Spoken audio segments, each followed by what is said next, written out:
So he says, the descent into Egypt alludes to our present exile at the hand of the fourth beast, which represents Rome. He says, for it was Jacob's sons themselves who, by the sale of their brother Joseph, caused their going down there. Who caused the exile? The Jews themselves caused the exile. Joseph's brothers caused the exile through the sale of Joseph. Jacob, moreover, went there on account of the famine, thinking to find relief with his son in the house of his son's friend. For Pharaoh loved Joseph and considered him as a son. So Jacob's like, oh, it'll be totally cool going to Egypt because they love us over there. Look, we're best friends. My son Joseph saved the Egyptians, and they just love Jews over there. It's going to be gewaldig, as we say in Yiddish. It's going to be fantastic, amazing, huge. It's going to be huge.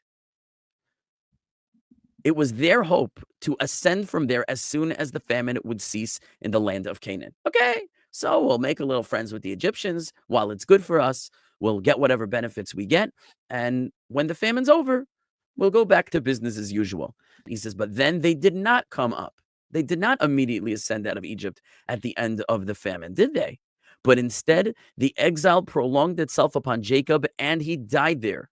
And his bones ascended from there, accompanied by all the elders and courtiers of Pharaoh, who instituted severe lamentation for him. So he's going through the events.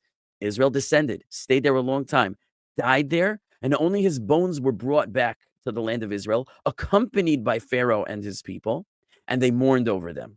Our relationship with our brothers, Rome and Edom, is similar. We ourselves have caused our falling into their clutches, as they made a covenant with the Romans, meaning the Jews made a covenant with the Romans. And the exile has exceedingly prolonged itself over us, like Egypt, with its end, unlike the other exiles, being unknown.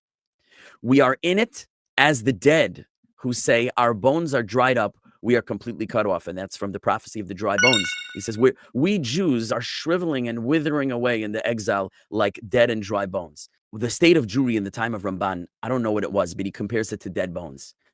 I've made the statement on this platform before that the state of the Jewish people today is horrific.